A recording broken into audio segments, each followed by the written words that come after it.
Item ಯಾವುದೇ ಇರಲಿ try ಮಾಡಿ ಆಚಿ ಚಿಕನ್ ಮಸಾಲಾ.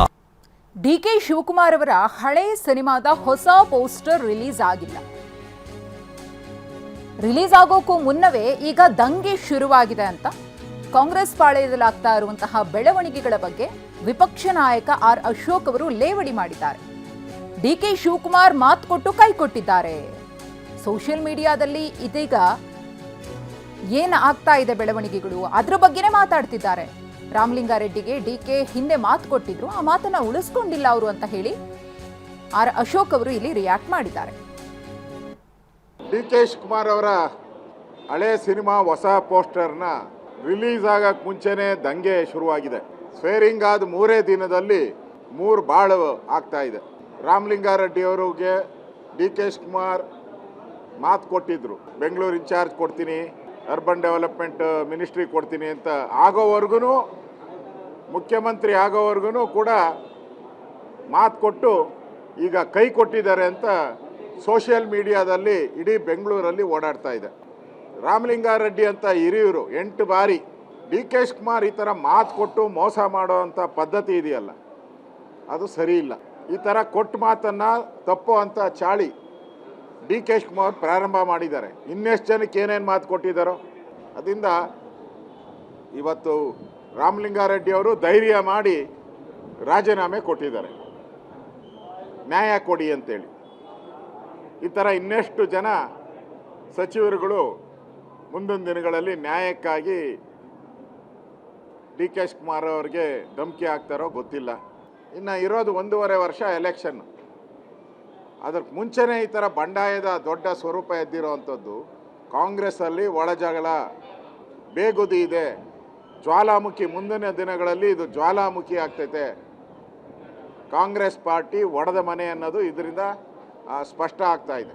ಮತ್ತು ಎಚ್ ಕೆ ಪಾಟೀಲ್ ಅವರು ಲಾ ಮಿನಿಸ್ಟರ್ ಆಗಿದ್ದಂಥವ್ರು, ಈಗ ಅವರು ಬೇಸರವನ್ನು ವ್ಯಕ್ತ ಮಾಡಿದ್ದಾರೆ. ಮತ್ತು ಎಚ್ ಕೆ ಪಾಟೀಲ್ ಅವರು ಲಾ ಮಿನಿಸ್ಟರ್ ಆಗಿದ್ದಂಥವ್ರು, ಈಗ ಅವರು ಬೇಸರವನ್ನು ವ್ಯಕ್ತ ಮಾಡಿದ್ದಾರೆ. ಮತ್ತು ಎಚ್ ಕೆ ಪಾಟೀಲ್ ಅವರು ಲಾ ಮಿನಿಸ್ಟರ್ ಆಗಿದ್ದಂಥವ್ರು, ಈಗ ಅವರು ಬೇಸರವನ್ನು ವ್ಯಕ್ತ ಮಾಡಿದ್ದಾರೆ. ಮತ್ತು ಎಚ್ ಕೆ ಪಾಟೀಲ್ ಅವರು ಲಾ ಮಿನಿಸ್ಟರ್ ಆಗಿದ್ದಂಥವ್ರು, ಈಗ ಅವರು ಬೇಸರವನ್ನು ವ್ಯಕ್ತ ಮಾಡಿದ್ದಾರೆ. ಇವತ್ತು ಮುನಿಯಪ್ಪನವರು ಕೂಡ ಅವರು ಕೇಂದ್ರದ ಮಂತ್ರಿ ಆಗಿದ್ದಂಥವ್ರು, ಅವರು ಖ್ಯಾತೆಯನ್ನು ತೆಗೆದಿದ್ದಾರೆ. ಒಟ್ಟಾರೆ ಡಿ ಕೆ ಶಿವಕುಮಾರ್ ಅವ್ರಿಗೆ ಸರ್ಕಾರದ ಮೇಲೆ ಹಿಡಿತ ಇಲ್ಲ ಅನ್ನೋದು ಸ್ಪಷ್ಟ ಆಗೋಗ್ಬಿಟ್ಟಿದೆ. ಈಗ ಅವ್ರಿಗೆ ಕೆಪಾಸಿಟಿ ಇಲ್ಲ ಅನ್ನೋದು ಅರ್ಥ. ಅಂದರೆ ಮಂತ್ರಿಮಂಡಲದ ಮೇಲೆ ಅವರ ಹಿಡಿತ ತಪ್ಪೋಗಿದೆ. ಎಲ್ಲರೂ ಕೂಡ ಖಾತೆ ಹಂಚಿಕೆಯಲ್ಲಿ ಅನ್ಯಾಯ ಆಗಿದೆ ಅಂತ ಮಾತನ್ನು ಹೇಳಿದ್ದಾರೆ. ಸತೀಶ್ ಜಾರಕಿಹೊಳಿಗೂ ಮಾತು ಕೊಟ್ಟಿದ್ರಂತೆ, ನಿನಗೆ ರಾಜ್ಯ ಅಧ್ಯಕ್ಷರು, ಕಾಂಗ್ರೆಸ್ ಅಧ್ಯಕ್ಷರು ಮಾಡ್ತೀರಿ, PWD ಮಿನಿಸ್ಟರ್ ಮಾಡ್ತೀರಿ ಅಂತ. ಅವರು ಬೇಸರ ವ್ಯಕ್ತ ಮಾಡಿದ್ದಾರೆ, ಅವರು ನನಗೆ ಮೋಸ ಮಾಡಿದ್ದಾರೆ ಅಂತ ಹೇಳಿದ್ದಾರೆ ಸತೀಶ್ ಜಾರಕಿಹೊಳಿ. ಇನ್ನು ಡಿ ಕೆ ಶಿವಕುಮಾರ್ ಅವರ ಸರ್ಕಾರ ರಚನೆಯಾಗಿ 48 ಗಂಟೆ ಸರಿಯಾಗಿ ಕಳೆದಿಲ್ಲ, ಆಗ್ಲೇ ರಾಮಲಿಂಗಾರೆಡ್ಡಿ ಅವರು ರಾಜೀನಾಮೆಯನ್ನ ನೀಡಿದ್ದಾರೆ. ಅವಧಿಗೂ ಮುನ್ನ ಚುನಾವಣೆ ನಡೆದರೆ ಆಶ್ಚರ್ಯ ಪಡಬೇಕಾಗಿಲ್ಲ, ಇದು ಕೂಡ ಆಗಬಹುದು ಅಂತ ಬಿಜೆಪಿ ರಾಜ್ಯಾಧ್ಯಕ್ಷ BY ವಿಜಯೇಂದ್ರ ಅವರು ಮಾತನಾಡಿದ್ದಾರೆ. ಜೂನ್ 5ಕ್ಕೆ ರಾಮಲಿಂಗಾರೆಡ್ಡಿ ಗುದ್ಲಿ ಪೂಜೆಯನ್ನ ಆರಂಭ ಮಾಡಿದ್ದಾರೆ, ಅವರಿಂದಲೇ ಆರಂಭ ಆಗಿದೆ. ಇದು ಅನೇಕ ಸಚಿವರ ತನಕವೂ ಕೂಡ ಹೋಗುತ್ತೆ. ಕರ್ನಾಟಕವನ್ನ ಗಾಂಧಿ ಕುಟುಂಬಕ್ಕೆ ಮಾರುವ ಷಡ್ಯಂತ್ರ ಇದೆ. ಸಿಎಂ ಕುರ್ಚಿಗೆ ನಡೆದ ಹಗ್ಗ ಜಗ್ಗಾಟದಿಂದ ಜನ ಬೇಸತ್ತಿದ್ದಾರೆ. 4 ಪವರ್ ಸೆಂಟರ್ ಸಿಎಂ ನಿದ್ದೆಗೆಡಿಸುವಲ್ಲಿ ಸಂಶಯವಿಲ್ಲ ಅಂತ ಹೇಳಿ ಬಿಜೆಪಿ ರಾಜ್ಯಾಧ್ಯಕ್ಷ BY ವಿಜಯೇಂದ್ರ ಅವರು ಕಾಂಗ್ರೆಸ್ನ ಮುಂದಿನ ಭವಿಷ್ಯ ನುಡಿದಿದ್ದಾರೆ. ಈಗ ರಾಮಲಿಂಗಾರೆಡ್ಡಿ ಅವರು ರಾಜೀನಾಮೆಯನ್ನ ಕೊಟ್ಟಿದ್ದಾರೆ. ಕಾಂಗ್ರೆಸ್ ಸರ್ಕಾರದ ಮೊದಲ ವಿಕೆಟ್ ಪತನ ಆಗಿದೆ. ಇದು ಇಲ್ಲಿಗೆ ನಿಲ್ಲೋದಿಲ್ಲ. ಮುಂದಿನ ದಿನಗಳಲ್ಲಿ ಇನ್ನೊಂದಷ್ಟು ಮಂದಿ ಇದೇ ಹಾದಿಯನ್ನ ತುಳಿಬಹುದು. ಇದಕ್ಕೆ ಗುದ್ದಲಿ ಪೂಜೆಯನ್ನ ರಾಮಲಿಂಗಾರೆಡ್ಡಿಯವರೇ ಮಾಡಿದ್ದಾರೆ. ಅವರ ಮುಖೇನವಾಗಿಯೇ ಸರ್ಕಾರದ ಪತನ ಆಗುತ್ತೆ. ಈ ಪತನದಿಂದಾಗಿ ಮಧ್ಯಂತರ ಚುನಾವಣೆ ಅತಿ ಶೀಘ್ರದಲ್ಲಿ ಬರಲಿದೆ ಅನ್ನೋ ಭವಿಷ್ಯವನ್ನ BY ವಿಜಯೇಂದ್ರ ನುಡಿದಿದ್ದಾರೆ. ಡಿ ಕೆ ಶಿವಕುಮಾರ್ ಮುಖ್ಯಮಂತ್ರಿಗಳು, ಸಿದ್ದರಾಮಯ್ಯನವರ ಸಚಿವ ಸಂಪುಟ ಮೊದಲನೆಯ ವಿಕೆಟ್ ಹೊತ್ತು ಪತನ ಆಗಿರುವಂಥದ್ದು. ಡಿ ಕೆ ಶಿವಕುಮಾರ್ ಅವರ ನೇತೃತ್ವದಲ್ಲಿ ಸರ್ಕಾರ ಅಸ್ತಿತ್ವಕ್ಕೆ ಬಂದಿದೆ. ಇರೋದು ಕೇವಲ 2 ವರ್ಷ ಮಾತ್ರ.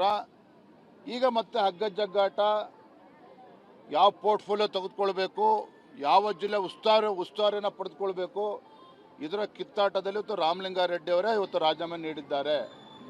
ನಾನು ಇಷ್ಟೇ ಹೇಳುವಂಥದ್ದು, ಡಿ ಕೆ ಶಿವಕುಮಾರ್ ನೇತೃತ್ವದ ಈ ಸರ್ಕಾರ ಏನಿದೆ ಇವತ್ತು ರಾಜ್ಯದಲ್ಲಿ, ಇದರಿಂದ ಅಭಿವೃದ್ಧಿ ನೋಡೋದಕ್ಕೆ ಸಾಧ್ಯ ಇಲ್ಲ. ಜನರ ಭರವಸೆಗಳಿಗೆ ನೀರೆರಿಯುವಂಥ ಕೆಲಸವನ್ನು ಅವರು ಮಾಡೋರಿದ್ದಾರೆ. ರಾಜ್ಯದ ಜನರ ಅಪೇಕ್ಷೆ ಇದೆ, ಇಂಥ ಬಡವರ ವಿರೋಧಿ ಜನ ವಿರೋಧಿ ಕಾಂಗ್ರೆಸ್ ಸರ್ಕಾರವನ್ನು ಕಿತ್ತೊಗಿಬೇಕು, ಮುಂದೆ ಭಾರತೀಯ ಜನತಾ ಪಾರ್ಟಿ ಸರ್ಕಾರ ಬರಬೇಕು. ಇದು ನಮ್ಮ ಅಪೇಕ್ಷೆಗಿಂತ ಹೆಚ್ಚಾಗಿ ರಾಜ್ಯದ ಜನರ ಅಪೇಕ್ಷೆನೂ ಕೂಡ ಇದಿದೆ. ಹಾಗಾಗಿ ಒಬ್ರಿಗೊಬ್ರು ಕಾಲು ಎಳೆಯೋದ್ರಲ್ಲೇ 2 ವರ್ಷ ಕಳೀತಾರೆ. ಆದರೆ ಅದಕ್ಕಿಂತ ಮುಂಚಿತವಾಗೇ ಮಧ್ಯಂತರ ಚುನಾವಣೆ ಬಂದರೂ ಕೂಡ ಆಶ್ಚರ್ಯ ಇಲ್ಲ. ಇದು ವಾಸ್ತವಿಕ.